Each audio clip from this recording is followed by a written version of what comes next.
have Emily and Chloe here with me. They're my good friends from college and also, in my opinion, amazing artists. They're actually my first talk ever doing this, so very excited. Thank you for being here today. Yeah, thanks for having us. Yeah. I'm Emily Siler. I work in a landscape architecture firm as a landscape designer. So I do day-to-day, but in my free time, I enjoy all types of art, colored pencil, watercolor.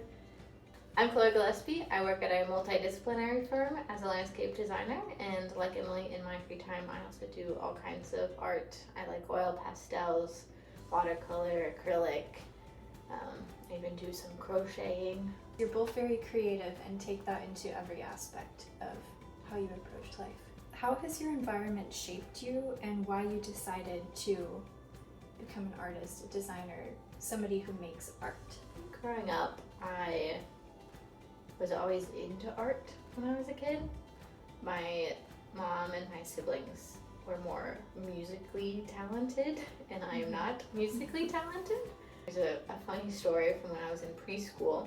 I don't remember, but I've been told many times, and there's proof of it. That one day, like, we were supposed to be making purple. We had red and blue paint, and so all the other kids were just like mixing purple. And my parents came to pick me up that day, and they all had it all on the walls and just purple swatches. And they got to mine, and it was 2 blue eyes and a red smile. Oh. And it is currently still framed in my parents' bedroom. Yeah, I would say similar. It's always been a part of my life growing up. When I was little, I was an only child for the first 6 years of my life, so I feel like art was maybe kind of an outlet to express myself. And I would build these little miniature houses for my littlest pet shops, just out of anything I could find in a recycling bin or craft bin.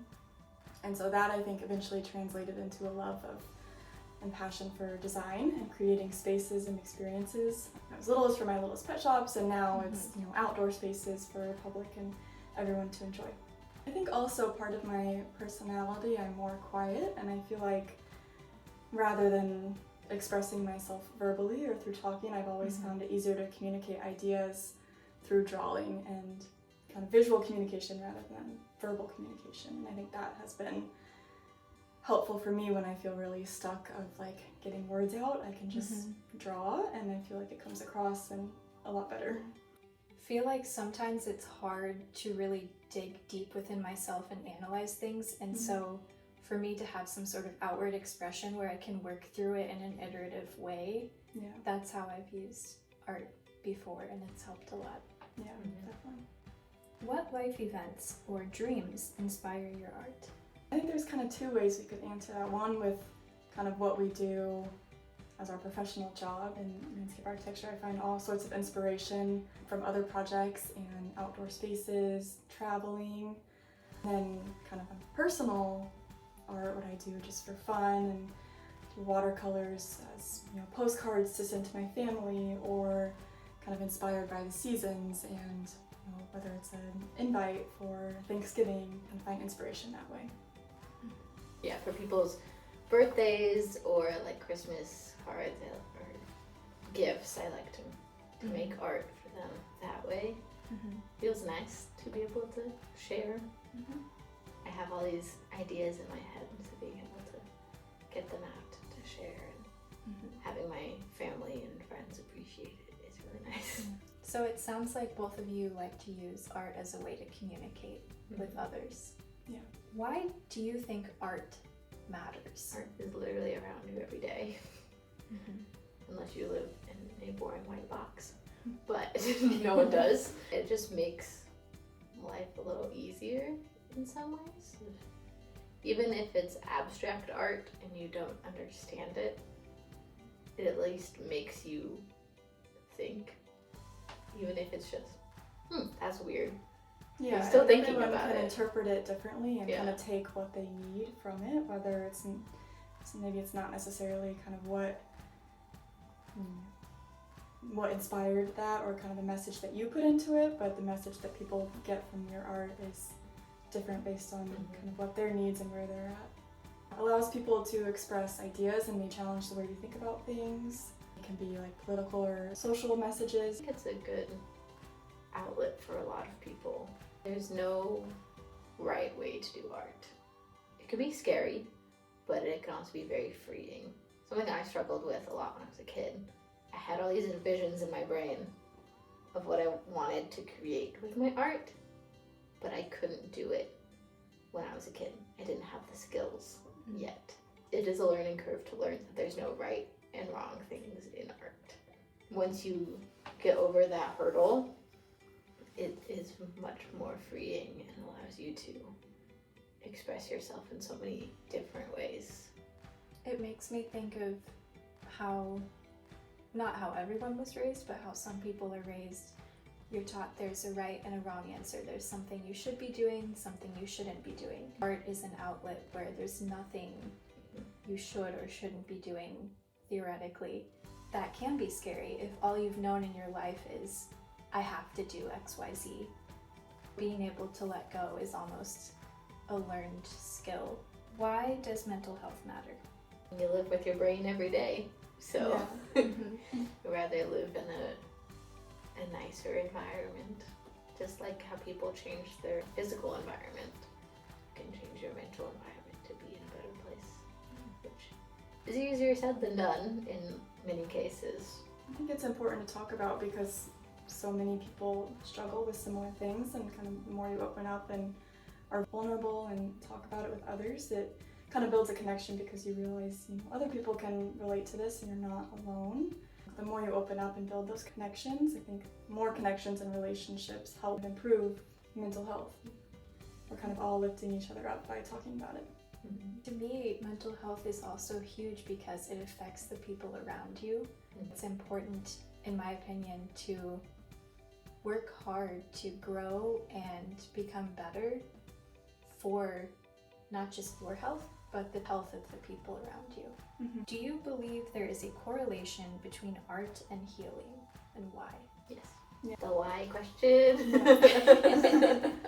Well, I think kind of what we said, it allows you to maybe get out of your head a little bit, or just think about things differently and kind of step outside of the maybe a very realistic or rigid way of thinking into more something that's a little bit more fluid and open, and there's no right or wrong. When I'm really in the zone making art, I shut off my brain and I just start working. And that can be really therapeutic. And at the same time, sometimes I plan out what I'm doing and there's a specific message behind it that I'm trying to achieve. And it doesn't always work how I wanted it to, but I think both can be equally therapeutic in different ways. How has art helped you personally throughout your life? I find a lot of purpose in it. I feel fulfilled doing it, and even in my day job, sketching and designing, and like you mentioned, kind of that iterative process, I feel really fulfilled by it, and it just excites me that there's always something new you can come up with. Similar to that, I like doing the sketching, coming up with things. We're currently making a little entryway bench. I like sketched that out, so being able to put my brain information down on paper through art and through sketching has been really helpful. Also, it can be a big stress relief. Yeah. I get really excited about a lot of different projects. Getting it down and onto paper and figuring out the dimensions and the measurements and exactly how it should be, it's like, oh, okay, I can let that go and it's just going to stay on the paper there, and then I can iterate from there. It is really kind of a relief of once it's on paper, then that's it, and it doesn't mean it can't change or it's not going to change, but you got your thoughts out at that moment, and then you can kind of keep moving. You don't have forward. to keep ruminating on it, but Yeah. you can keep moving forward instead of feeling stuck, everything getting jumbled and stuck in your head. Yeah. Clears out the space in your head Yeah. to then Have see it new and you're ideas. like, alright, next one. And I think also art has helped me personally, not just me making art, but also seeing art, because it inspires new ideas and new thoughts and new patterns of thinking too. Have you noticed patterns between your mental or emotional state and your creative output? It's something I noticed in going through school. And a design program can demand a lot from you and sometimes experience burnout. When it's so fast-paced and you're being kind of pressured to create for a school project or a grade or something, like there's something that's tied to it and hinging on what you create, then that can be kind of stressful.